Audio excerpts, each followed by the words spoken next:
It's not a good joke, but I'm sorry. Sorry? I poured my own soup. Oh, you did? Okay. Did you bring enough for everybody? No, I'm just kidding. Kidding, of course.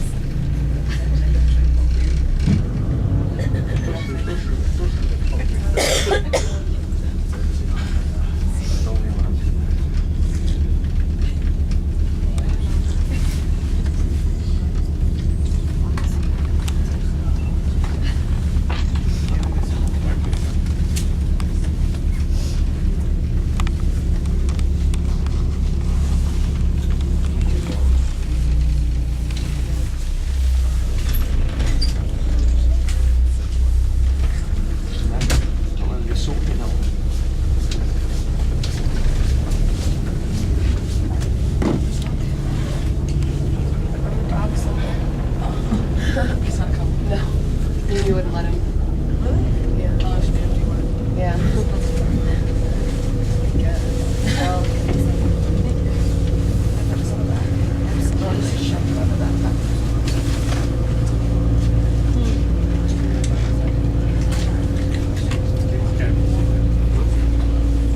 Honored to be on your last tournament. Thanks. It's like my last tournament. It's like surprise comeback. Good morning, everybody. How are we all doing today? Good. Wonderful. Lots of reason to be good. It's beautiful. The sun's shining. And I checked, it still hurts to look at the sun, so that's a good sign in regards to smoke. Welcome to Maligne Lake in the beautiful Jasper National Park. Is there anybody on this boat right now that has been here before? Wonderful. May I ask how long ago? A year ago. A year ago. Oh, awesome. I know you were a year ago. And how about you guys? 14 years ago. Nice. Wonderful. So people have been coming back for a long time. That's a good sign for all our fresh faces. Welcome back. And I know that we'll maintain that reputation that brought you guys back today. For everybody else, are we all clear as to where we're headed today?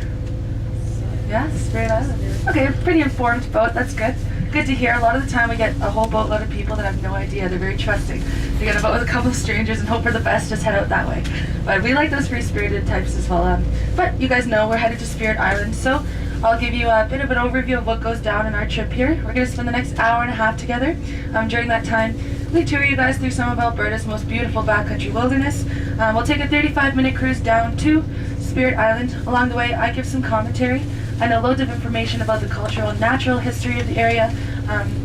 There's not a particular script that I do follow, so if you guys want to learn about anything in particular, please let's get those questions answered. This is your tour, not mine. Let's tailor it to what you would like to hear about today. That sound good to everyone? Yes. Perfect. So then once we get down to our destination, we actually dock the boat. We'll have a chance to get off, stretch our legs. There's a nice little loop there. There's washroom facilities as well as a smoking area. So we do kindly ask that you refrain from those activities on the boat. We don't accommodate that, but it's only 30 minutes down the way. We're going to be at Spirit Island, or on the mainland, viewing Spirit Island for 15 minutes. That's 1-5. When it's time to come back, we'll just blow a horn. You guys are going to get back on the same boat you're on right now. You're going to come back with the same crew and head back the same way you came from. And then we'll part ways. Does this sound like a good idea to everybody? Yeah? Yeah. Good. Well, it's a little late now. It's a cold swim back. But I'll introduce who you're stuck with. So I'm your tour guide, of course. My name is Meg. Meg is short for Megan. But my friends call me Meg, so I welcome you guys to do so as well, because I'm sure we'll be nice friends by the end of it. And to my right and your left is the lovely, probably the best captain in the whole world, Maya. Hi, Captain Maya. Hi. We're going to keep up an extra friendly attitude with Maya today because she is in charge of all of our safety, as well as we'll maintain a happy disposition with each other, but especially her. She's easy to please, very forgiving. It won't be much of a task, but we'll make sure we keep her smiling. I don't know if you noticed, she does do an official head count, so if you'd like to be included in that head count for the way back, we'd make sure she's happy. I'm just kidding. Of course, we'll all get back safe and sound every time, as we always do. For the next few moments, I'll just have you guys tune in. You've been doing awesome. I need to go over our safety procedures to let you know. You guys are in very safe hands today, so both your captain and myself are certified by Transport Canada to operate these vessels. We've gone through a lot of training and exams, so you guys are in very good hands. And Transport Canada does mandate that we make you aware of a few of our safety features on board, so we'll dive into that. We have a life jacket for each of you on board. If you'd like to make contact with yours, it's just in a little cubby below your seat, behind your knees there.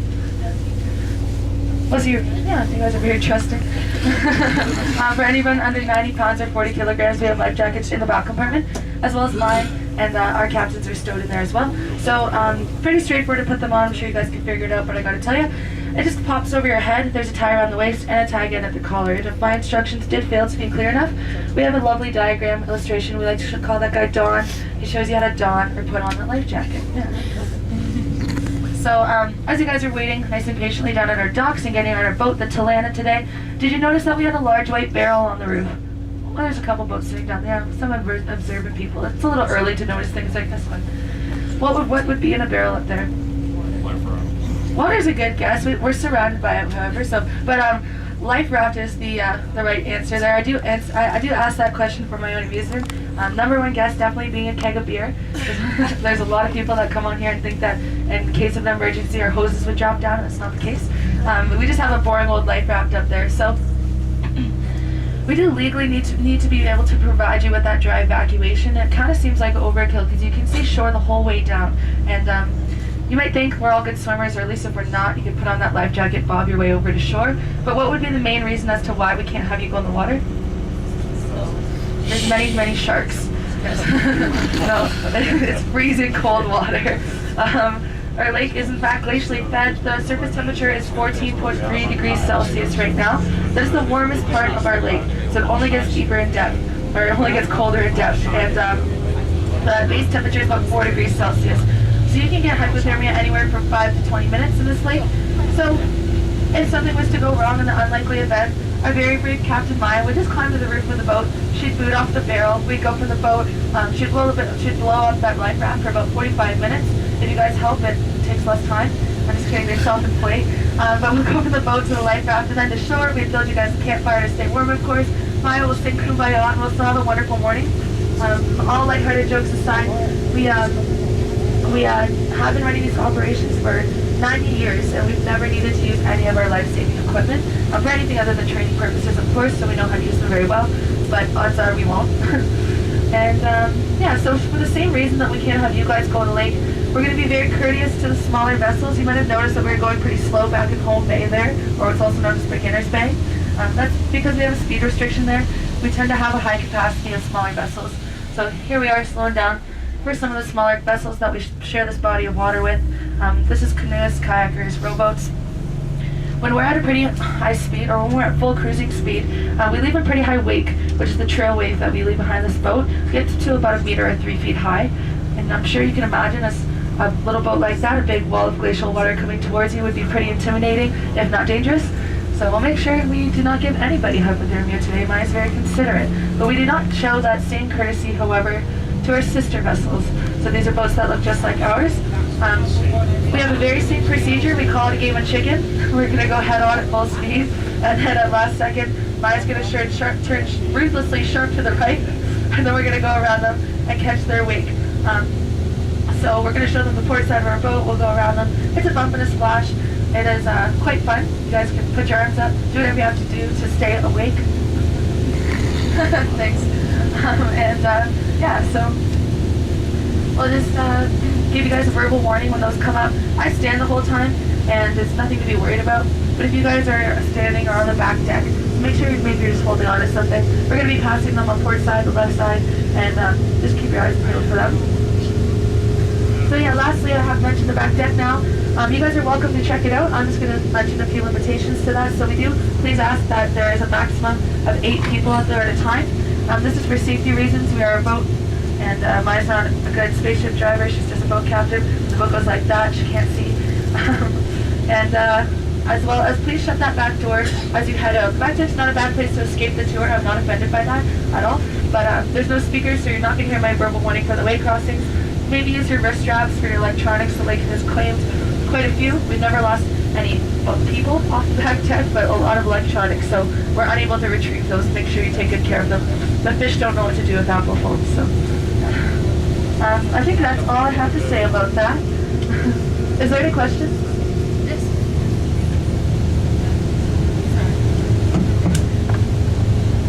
Yeah.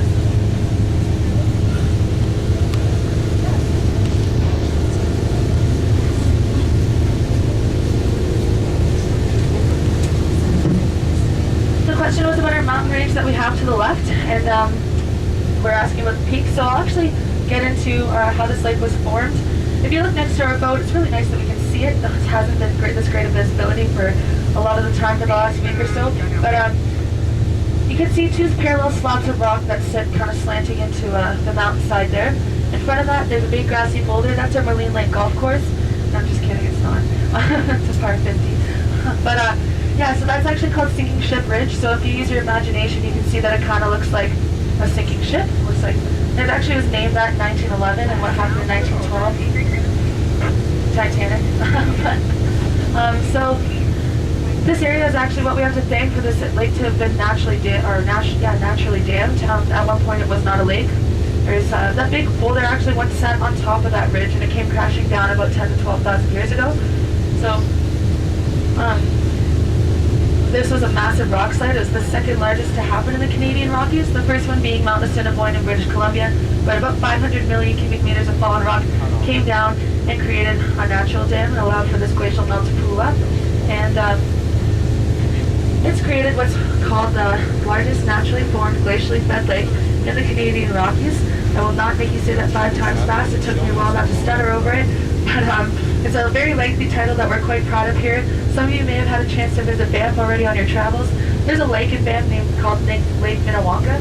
And they did actually create a man dam, or they man dammed that lake, creating a little bit longer than ours. But that was during World War II, and now there's a hydro dam. So it creates hydroelectricity to power Banff. But we are very proud of that obnoxious, largest naturally formed title. So that's Sinking Ship Ridge there, and this is a part of the Queen Elizabeth Mountain Range. So next to Sinking Ship, we're near approaching it on the left. This is Mount Leah. I can name all the peaks as we go down if you'd like. So the Queen Elizabeth Mountain Range is actually our gift to Queen Elizabeth II, our current reigning monarch here in Canada. We gifted this to her in 1953 for her coronation. I guess we didn't know what to give the woman that already had everything, so we said, here's a big pile of rocks, love Canada. But it's not just any old pile of rocks, because the way it's formed is actually quite unique. This mountain range creates a hook, or a J shape, around the south end of this lake. Geologists like to call this a box canyon. So only about 10% of the mountain ranges in the world have uplifted in this way, and most mountain ranges will uplift in a linear form. So if you look to the right-hand side of our boat, you can see the Maligne Range. These are those low rolling hills. There's some bald spots on them, conveniently named the Bald Hills. This is the beginning or end, however you want to look at it, of the Maligne Range, and that you guys have actually seen the entirety of this on your way up to the lake here today. So it stretches all the way to where Jasper is. If you were to stand at the trains where this train station is, there's a totem pole in the parking lot. Looking beyond that, that's Mount Signal, and that is the end of the Maligne Range. So very linear, and the Queen Elizabeth has created that J shape. So I'll give you a little spoiler alert. When we get down to our destination, it's actually not an incredibly large island. It's in fact not a real island. It's an isthmus. Right now it's a peninsula. We're going to have a wave crossing, so I'll just give you a heads up for that. I'll hold my thought. Oh, yeah.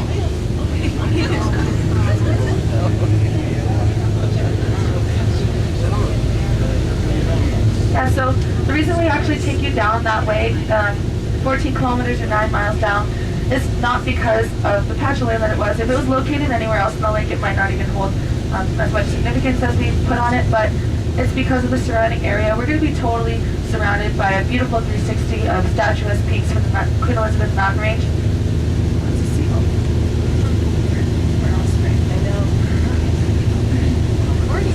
Yeah, so you can tell in size these mountains are pretty different, and this is because of their composition. The Maligne Range is made up of predominantly sandstone and shale. So this is a really prone to erosion type of sedimentary rock. This is a piece of shale that comes from the Bald Hills, and if you were to hike up there, you actually feel these pieces of rock break beneath your feet. So I'm sure you can imagine if our human body can do that, what Mother Nature can do in terms of erosion. So I can pass around the sample if you guys want to look at it.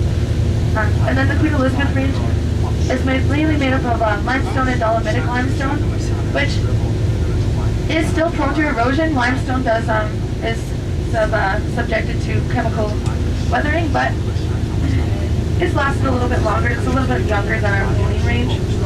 If you were to hike to the top of Mount Leah to here on the right, on left-hand side, you actually have a good chance of finding fossilized marine life. And this is because all these mountains at one point were underneath the Devonian Sea or an inland sea. They began uplifting millions and millions of years ago, about 185, and reached their highest point 10 million years ago. So I'll pass around this piece that actually has a fossil in it. This is from the Queen Elizabeth range. Yeah, you don't have to climb or summit a peak, however, to find some fossilized marine life. You can actually go down to the Maligne Canyon, and they have fossilized coral in the walls. So, these mountains at their highest peak were double their size, so your average Canadian Rocky Mountain is about 3 kilometers high. These are middle-aged mountains, and back then they were about 6 kilometers high, and that's around what the Himalayas look like. So you can imagine these mountains double their size. They're the youngest mountain range in the world. They're in fact still growing.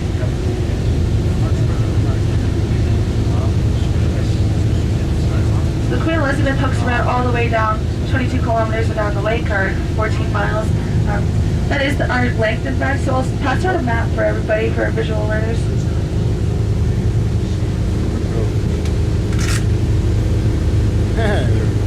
Sorry, couldn't help but focus on the foods. Probably since we've been training on this land. I never get it. I realized that was probably on the video. There's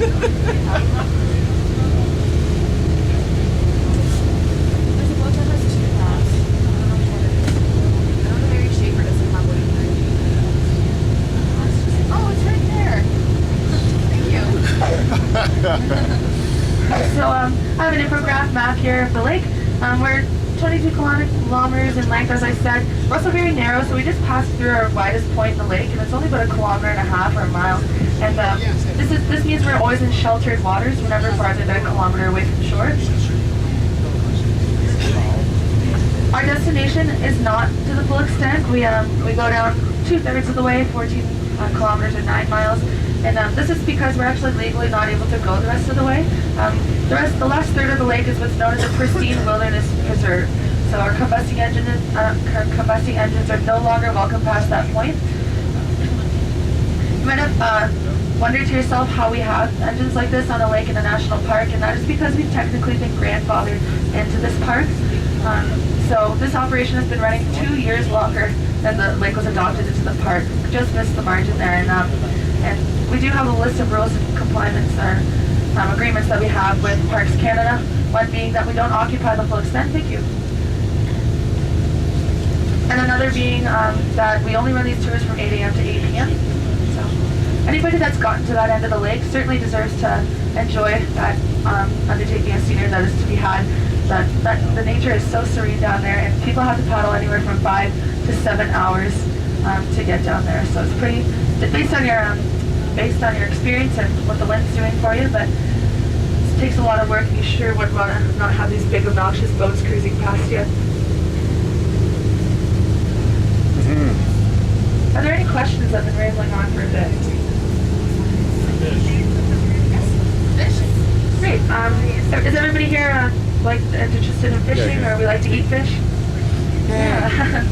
Awesome. I can talk about the fish that we have in the lake. So 90% of the water that feeds into this lake is in fact glacial melt, and the other 10% is precipitation. So there's no way for fish to have actually come in here. Fish don't come from glaciers. The lake was stocked by man, and this is at 2 different times, 2 different types of trout.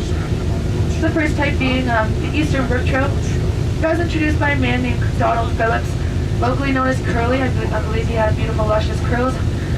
Never got to meet him, but yeah, so he was actually from Dorset, Ontario. He came onto the Canadian Rockies with the intention of mountaineering, adventuring. He actually is a really crazy guy. He was one of the first people ever to summit Mount Robson. That's the tallest peak we have in the park, or not in the park, in the Rockies. And he did it in cowboy boots. And for those real technical glacial climbs, he's hammered nails into the bottom of his cowboy boots. Yeah. But he actually stumbled upon Maligne Lake, thinking this would be a great place to start a guided fishing tour, and this is how these tours began. So he came up here and thought he was an experienced fisherman. He was going to see what he could catch, and he caught not a single bite for about a week. So he thought, I'm going to safely assume this is a dead lake, meaning there's no thriving marine life. and he was right, so he took it upon himself to stock the lake. He went down to the information center in Jasper, which used to have a fish hatchery in the basement until the 60s, and he loaded up big old whiskey barrels with brook fingerling and brought them up by horseback using a trail that suspends across in the alpine of the Maligne range. And it would take him several days to get here each time, but over the course of 3 years, he stocked the lake with about 190,000 fish. His first attempt was unsuccessful because the fish didn't have anything to feed off of in the wintertime, so they all died. He ended up introducing brine shrimp after that, which I've been told is a type of freshwater krill. So this is, of course, was for recreation tourism purposes, and as well as Canada Parks took it upon themselves to do this.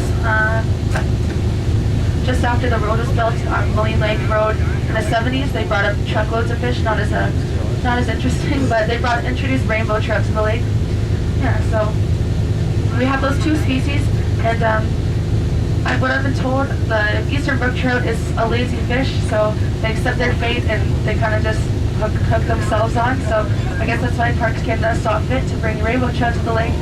You wouldn't see them tampering with an ecosystem like that in today's day and age. There's a number of butterfly effects that are bound to happen to an ecosystem once you introduce invasive species or new species that aren't native. And one being that we had a decrease in our mountain goat population of the area. So I have never seen a mountain goat in this valley. Not to say that there's none in the park, there's heaps, but there is none that I have seen around here, and that's, we know fish don't eat goats, so how does that happen? But of course it was the predators, and one being the birds of prey. We have bald eagles, osprey, and golden eagles here at the lake, and what the golden eagles themselves will do is they'll actually swoop down and knock off the smaller goats off the mountainsides, and then feed on them at the bottom. Yeah, so that'd be enough to scare me away if I was a goat.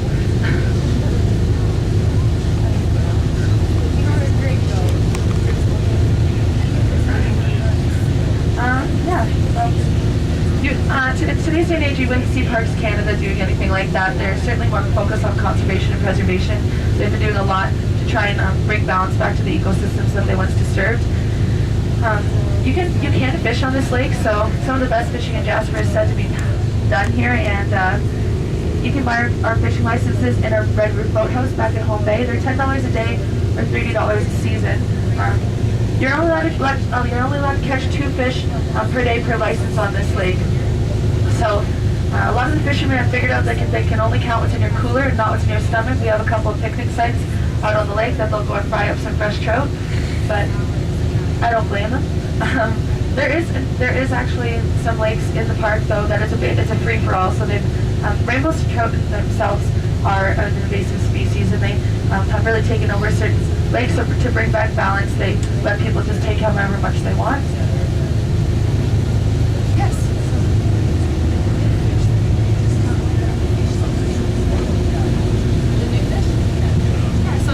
So the fish are all feeding off of the brine shrimp. They're self-sustaining now. Any fish that's in the lake is now a descendant of the fishes that were introduced back in the 20s and the 70s. And we have another weight crossing. Oh, yeah.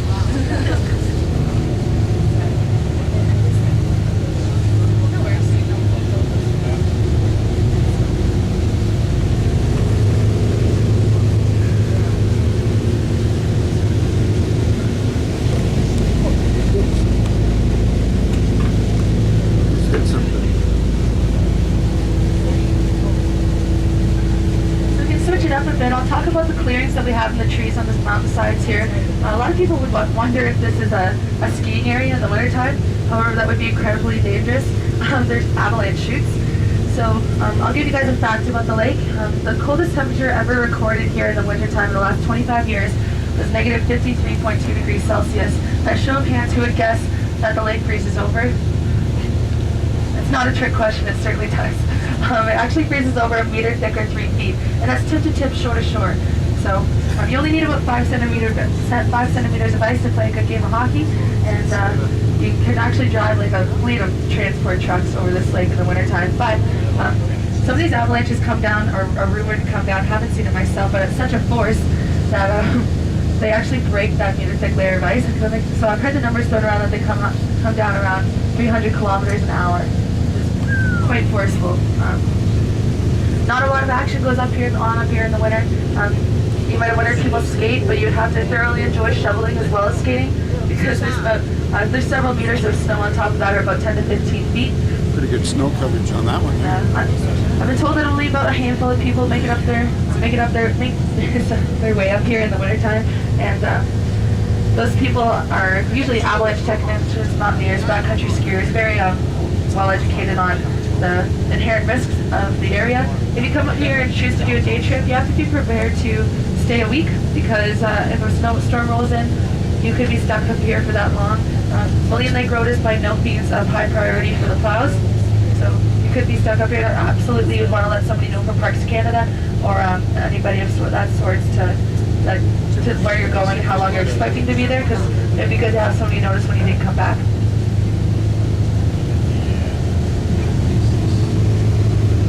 Looks like we're getting some good visuals of glaciers today. That's really awesome. Super stoked for you guys. The one that we're approaching on the right-hand side is called the Charlton-Unwin Glacier. This is a very simple name. It's situated between Mount Charlton and Mount Unwin, the peak on the right. And this is the smallest glacier that we have on the lake. So this glacier is expected to only have about 70 to 100 years left. It's one of the most photogenic that we have. If you guys are on the other side of the boat, we will be coming back the other way if you want to get a photo then. But I myself have seen this glacier recede incredibly over the summer. I'm sure that it's broken off a lot since we started. It's actually where you see that rock face where the waterfall comes down. The glacier reached that point in the 20s, and that was actually the destination for this tour as it began. Donald Phillips would bring up his guests to that and then hike 35 minutes up to the bottom of the toe of the glacier and then chip off ice for their cocktails on the way back.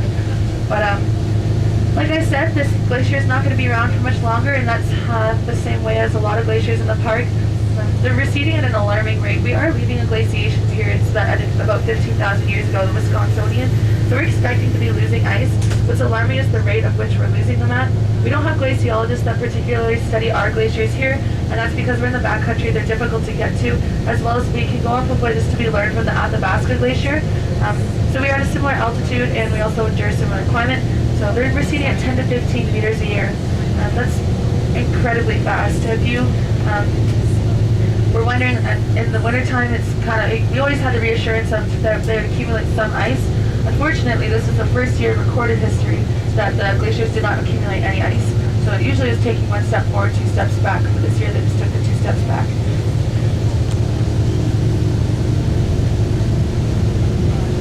You probably noticed the color of the water changed a lot. This is another result of the glaciers.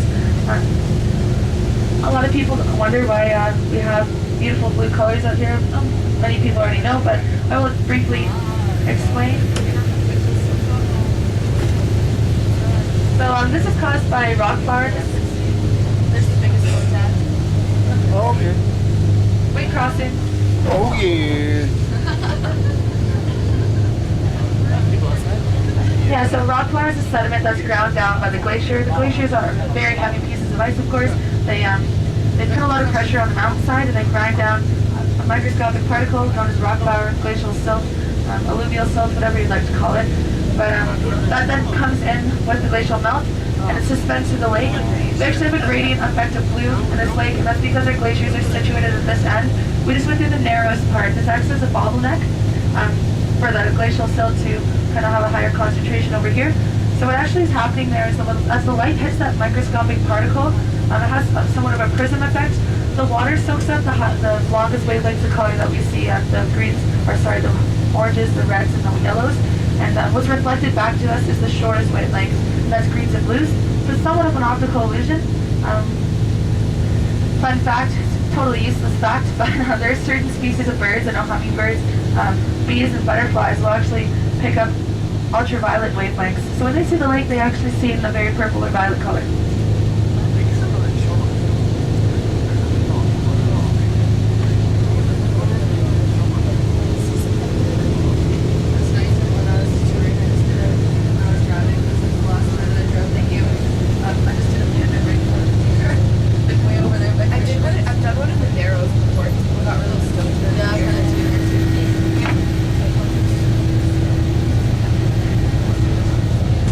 So we are near approaching our destination here.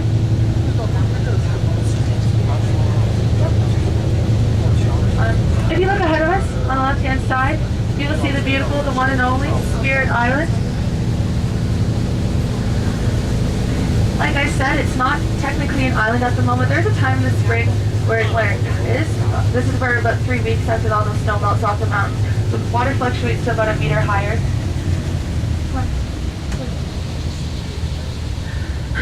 A lot of people get here and they say that's it because they think that they're coming to an island, but it's probably the biggest marketing scheme in the Canadian Rockies, but it is a beautiful patch of vegetation. There's about 37 trees on it, and like I said, it's not the island itself that really brings us here, it's the surrounding area.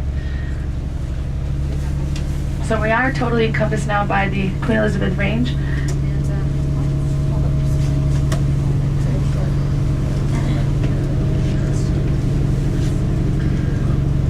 So this box canyon here was given the name the Hall of the Gods from a woman named Mary Schaefer. She actually surveyed this lake in 1911. One of the first earliest self-proclaimed tourists of the lake. And I'm going to ask everybody to remain seated, please. So I'm going to bring our guests off the back deck. I just need this for docking procedures.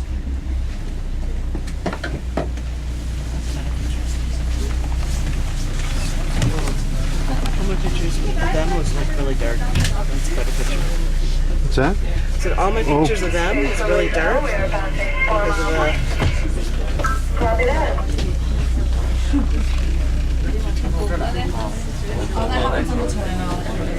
barely see them. The light behind them. Oh yeah. He's gonna tell you that Might be able to fix that with like editing. that just happens to this photo too. Okay, everybody, so I'm going to give us our game plan of while we're stopped off here. We're here for 15 minutes. That is 1-5. You guys are on vacation. We don't expect you to watch your clocks. So we're working. We'll make sure that you guys get back on. We're going to blow a horn. It goes, Mrrr. That's when you guys come back to the boat. Oh, yeah, you can do that now. There's nobody here. So. That's when you come. Very good impression. To be fair. Yeah. So well, while we're stopped off here, there's a nice little trail. It starts where it ends where it starts. I don't think you guys are capable of getting lost, but if you did, I'd be very impressed. It's where that railing follows around there. The structure on the right, the green roof shelter with the solar panels, that is our washroom facilities. So this is a backcountry flushing toilet, and that's pretty rare. So it also costed $250,000. If you guys don't need to go, just take a photo of it because it's probably going to be the only time. Yeah, so we ask a few things of you here. While we're stopped off, please do not actually go on Spirit Island. We ask that kindly because it's out of respect to each other's photos, as well it is a sacred piece of land to the indigenous people that hold this place spiritual to them. I will expand on that when we return. But we just ask that also your captain is the first one off the boat, so she'll let you guys know, she'll holler at you when it's okay for yourselves to disembark, and have a lovely time. So thank you so much for listening to me, and enjoy your time. I'll see you back soon. Slow clap.